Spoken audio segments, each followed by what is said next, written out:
Welcome to In the Word, a study of the International Bible School lesson. Join us as we learn from area professors and teachers as they bring you their thoughts and knowledge of the study of the Sunday School lesson for today. Now, here is today's program.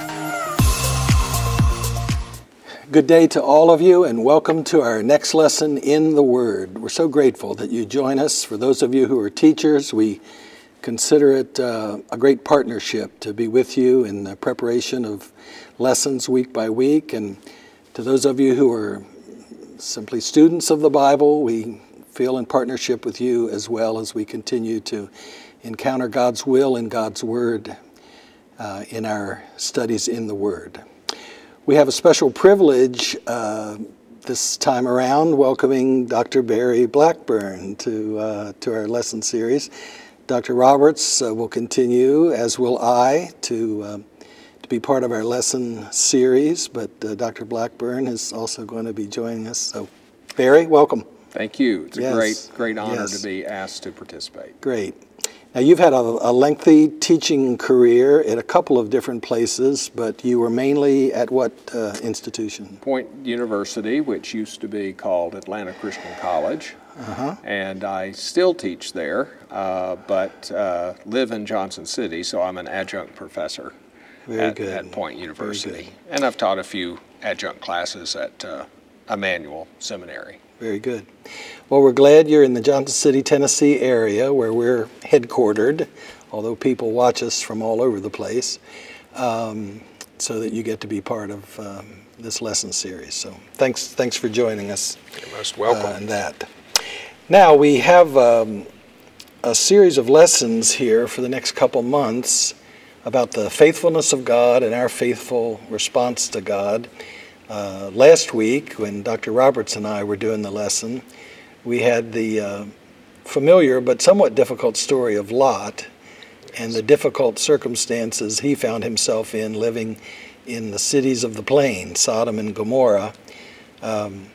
We have a very, very different main character this time around, but she also had some difficult circumstances. Yes, certainly. Very, very, very different. But we see the faithfulness of God coming through as well. So we jump to 1 Samuel. Help me set the context here historically, if you don't mind. Well, this is, of course, during the period of the Judges, probably 12th century or so, and so we have this man and his wife, Elkanah and Hannah, and they go to worship at the primary religious center at the time, Shiloh.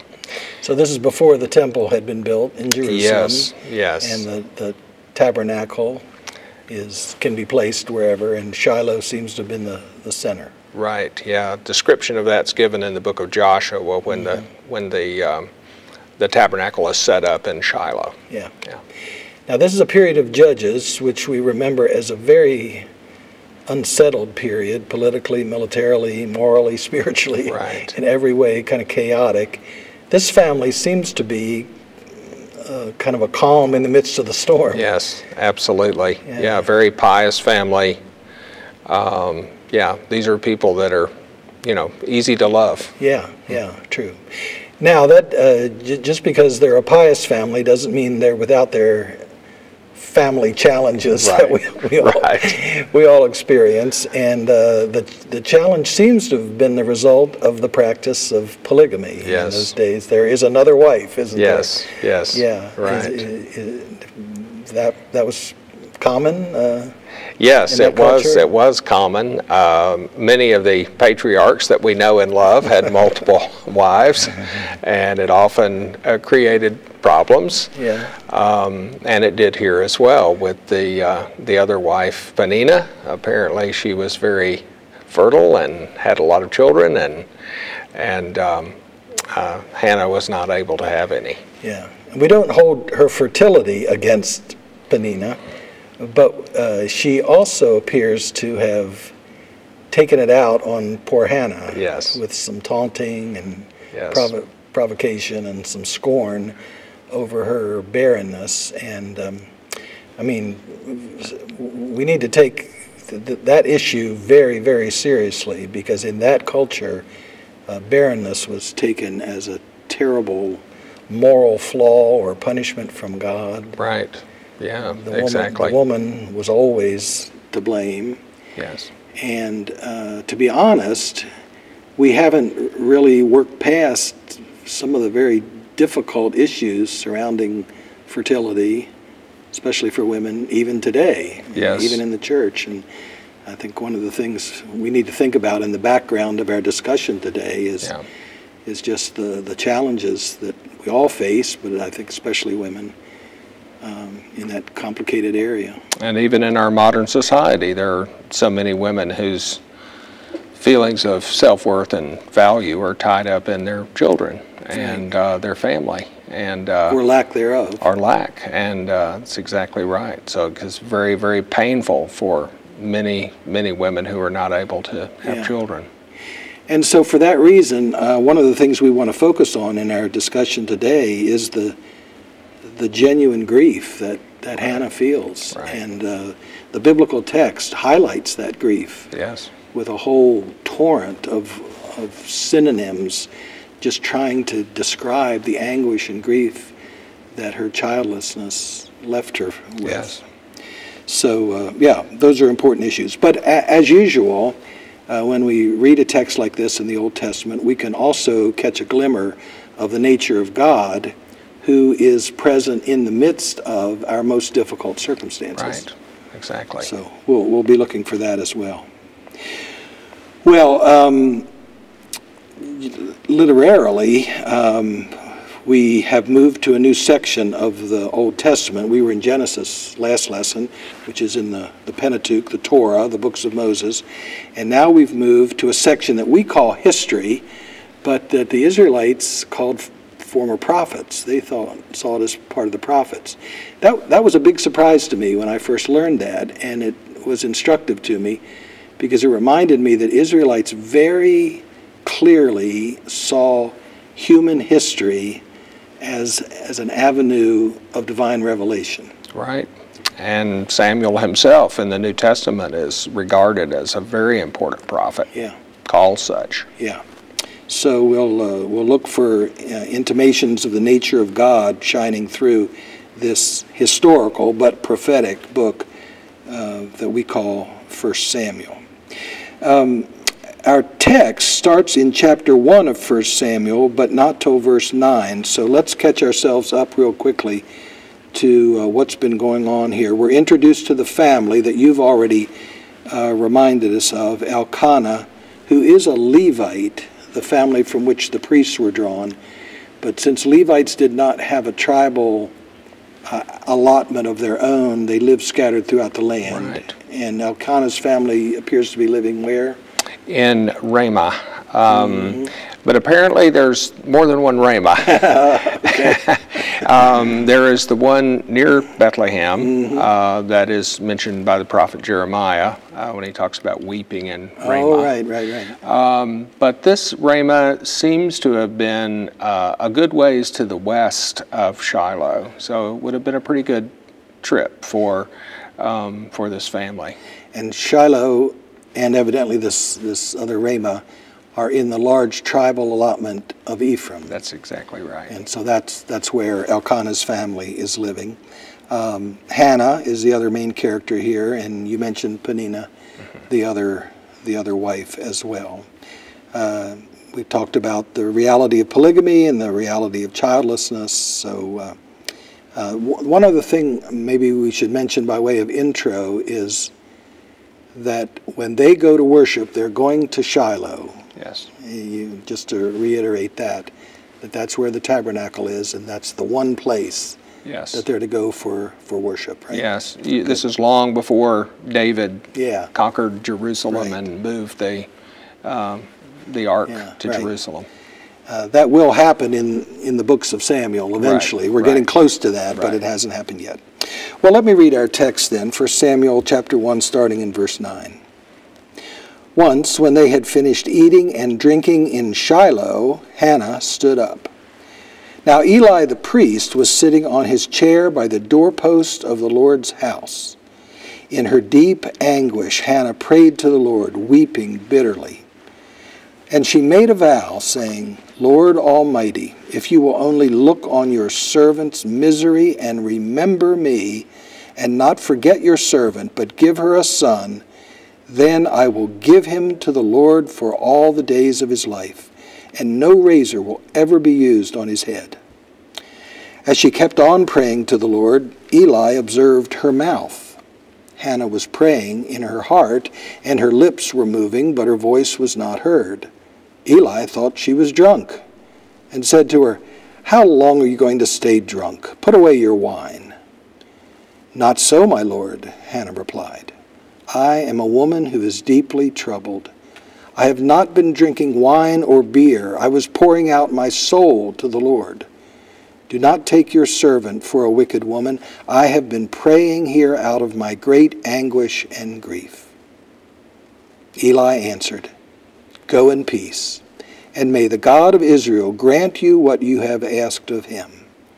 She said, May your servant find favor in your eyes. Then she went her way and ate something, and her face was no longer downcast. Early the next morning they rose and worshipped before the Lord, and then went back to their home at Ramah. Elkanah made love to his wife Hannah, and the Lord remembered her. So in the course of time Hannah became pregnant and gave birth to a son. She named him Samuel, saying, Because I asked the Lord for him.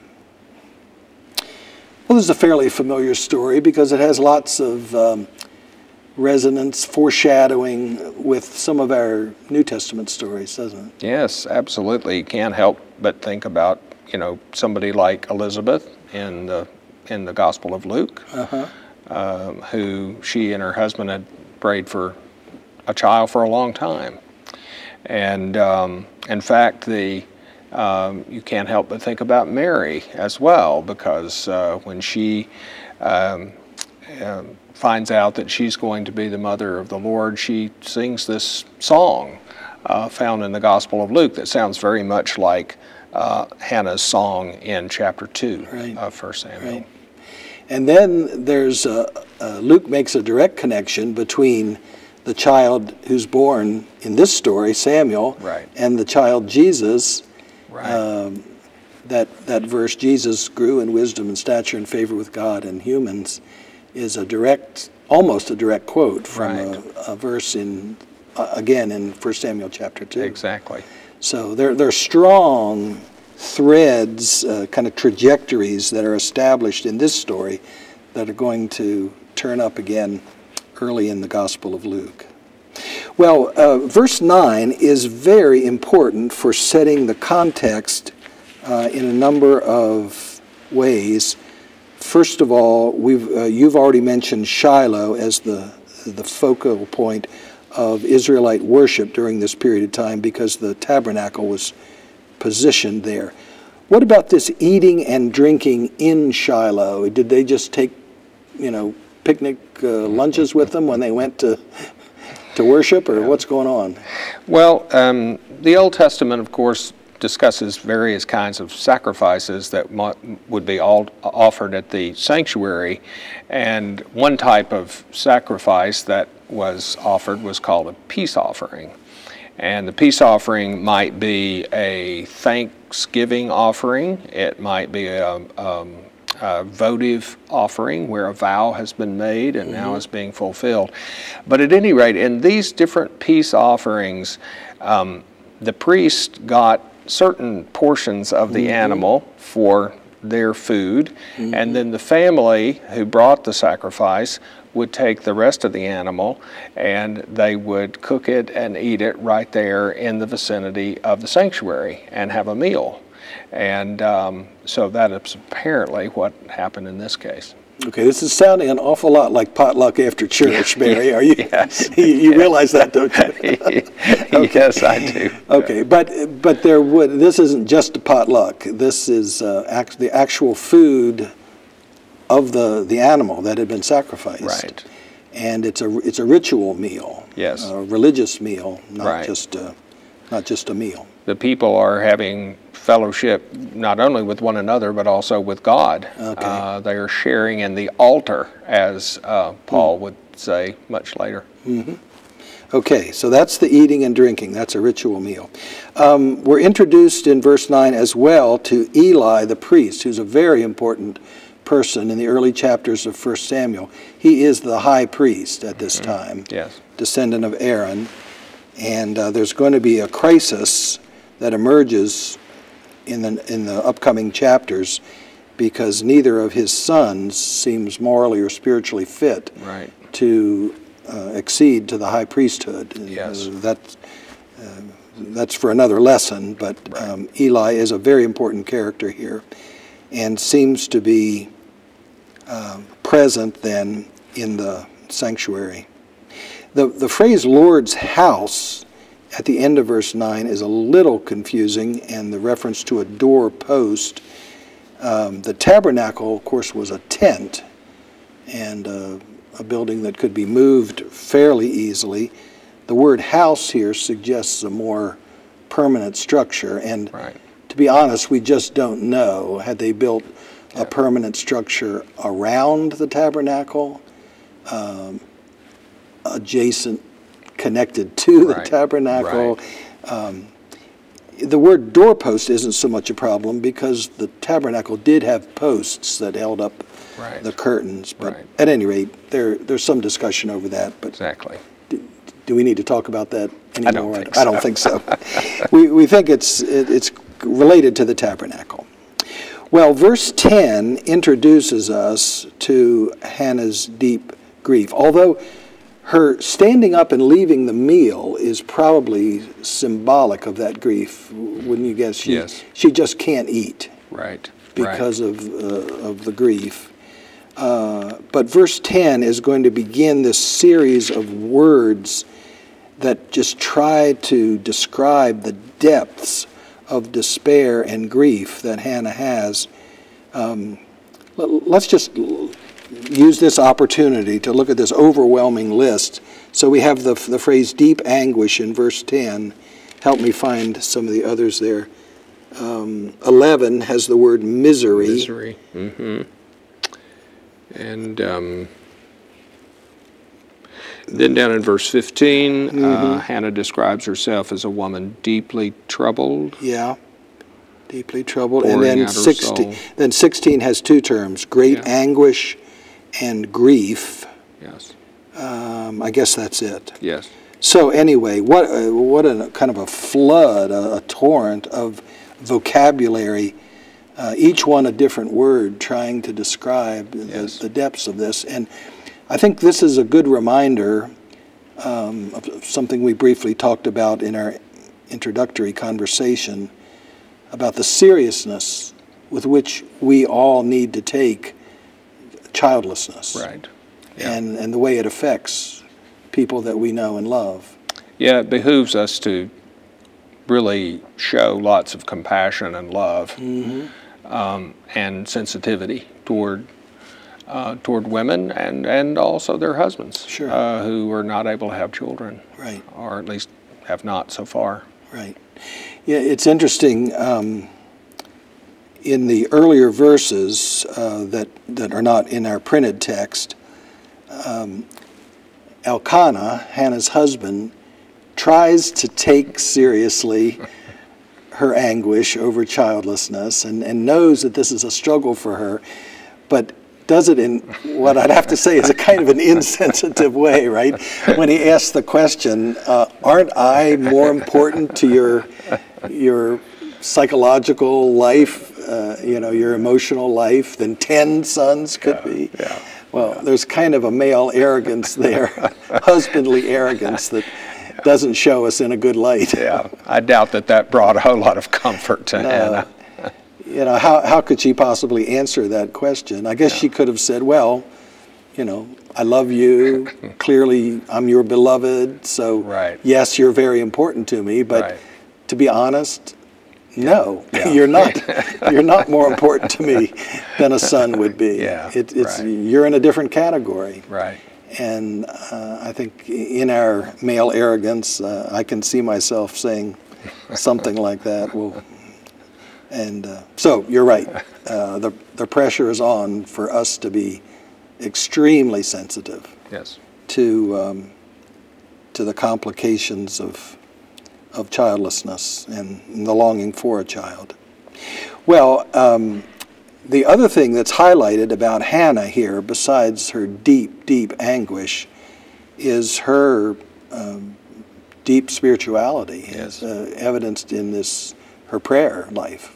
Yes, she knows what to do. She knows where to come. She comes before the Lord, and she knows that the Lord is able to give her a child if He so chooses, if He so wills. And in this regard, she's a lot like people who came to Jesus in great faith, convinced that He was able to help them and heal them if He chose to do so. And the fact is, Jesus did not heal every right. ill person or disabled person that He came into contact with. Right. But people did continue to come in faith yes. To Him, and as does Hannah here. You mentioned vows a little earlier in verse 11, says that there is a vow involved in this prayer. Right. Vows are a kind of prayer that recognize the conditional nature of our relationship with God, right? Exactly. Yeah. So what is the nature of the trade-off here in this vow in verse 11? Well, she makes a really powerful promise to God that if He will give her a son, and she's pretty specific about a son. She wants a son. Yeah. If the Lord will give her a son, she will raise him as a Nazirite and will give him back to God so that his life after he's weaned will be spent there at the sanctuary at Shiloh. And so that really shows how desperate I think she was, that she is willing to make this promise. And of course later on, after the child is weaned, they take him back, and this is exactly what he grows up there at the sanctuary. Yeah, mentored and tutored by Eli, the priest. So the first part of the vow, if you grant me a son, I will give him to you, Lord, for all the days of your life. This is a Levitical family, so they understand service to the Lord at the tabernacle. Right. And so this is not an idle promise that she makes here. Levites were expected to serve God in an kind of active service from the age of 25 to the age of 50. And so she's kind of promising that and more by saying you can have him his whole life. Yes. Even before he's 25, while he's a young man, and his whole life. Now the second part of the promise, no razor will be used on his head, you said relates to the Nazirite vow. Yes. Would you give us a quick reminder of what was involved? According to the Old Testament, there was the possibility of a person taking a Nazirite vow, or in this case, the parents taking that vow for the child. This is narrated or described in Numbers chapter 6. And there were three conditions about being a Nazirite. The hair could not be cut, and there could be no consumption of wine or any other kind of fermented drink. And the other one that's mentioned in Numbers is the Nazirite was absolutely not permitted to touch a corpse, even the corpse of his parents. And so there's very strict rules about who qualifies as a Nazirite. And it could be done for a limited period of time, but in this particular case, lifelong. It sounds lifelong, yes. Some of our viewers will have Bibles that in verse 11 include a mention to wine or beer or intoxicating drinks. Right. The NIV text does not. That's exactly right. And that's because some of the ancient manuscripts do include that other feature of the Nazirite vow. Wow. Some ancient texts just mention the razor. That's exactly right. But I think it's pretty clear that that the Nazarite vow is in mind here. Right. Yeah. Well, there's a little complication during her prayers here. Eli views her forming the words with her lips but doesn't hear and assumes it's drunkenness. It's unfortunate that he assumes the worst when she's in the midst of this heartfelt prayer to God, but that finally gets sorted out, and she is very open about her anguish and grief to him. I find that fascinating because my tendency is to kind of hide my grief when people get some glimpse of it. Are you feeling okay? Is everything okay? Is something wrong? As you know, my tendency, oh yeah, I'm fine. Right. I just love the way in which she says, no, I'm deeply troubled. Right. That's why I'm up here mouthing these words. And I've been praying out of my anguish and grief. I'm a troubled woman. Yeah. I'm a troubled person. So I appreciate that. And once he figures out what's going on, he gives her a lovely blessing in verse 17 to go in peace. You notice something from that phrase, go in peace, that I think is lovely in the life of Jesus. Yeah, it sounds very much like what Jesus said to, interestingly enough, two different women, where he tells them, go in peace, your faith has saved you. Sounds a lot like that, and I think that even though the word faith is not used here, her coming to God in prayer is definitely a sign of her faith and conviction that God is the one who can help her. Yeah. She recognizes God's grace in verse 18. May your servant find favor in your eyes. She's talking to the priest, but I think she is thinking ultimately of God's favor. And that word favor is actually the root word of her name, Hannah, which means grace or favored one. And so once she was given this promise of God's faithfulness, reminder of God's faithfulness, things changed for her. She was at peace, wasn't as troubled anymore. And the last little bit of our printed text tells us the story that the Lord remembered Hannah, that is, acted in a way in concert both with his will and her desires. And she did become pregnant and had Samuel, the last in some ways greatest judge of this period, the one who anointed the first kings, because she had asked for the Lord. Now it is true that although Hannah received her request, not all of us receive our heartfelt, anguished requests. Absolutely. And including in the area of fertility and childbearing. Yes. So, it would be a terrible mistake for us to gauge God's love for us based on whether he grants us a particular request. To think about, to gauge our understanding of God's love for us, we always have to look at the cross. And that's why the foreshadowing of this story, looking toward Jesus, is so important. Jesus himself went to the cross in deep anguish. I mean, that scene in the garden is kind of reminiscent of the deep anguish that she felt. And yet, out of that comes great good. Yes. Yeah. Thanks so much for joining us today. This has been a beautiful passage, and we've seen some evidences in Hannah's life, both of human grief and anguish that we all feel in various circumstances, but also of an overarching sense of God's grace and mercy in our lives. Hope you have a great week, and hope to see you next time. This has been In the Word, a study of the International Bible School lesson brought to you as a ministry of First Christian Church in Johnson City, Tennessee. Our thanks to our teachers that led us for this week's lesson. Join us again next week for another lesson from the International Bible School lesson text. This has been a production of First Christian Church.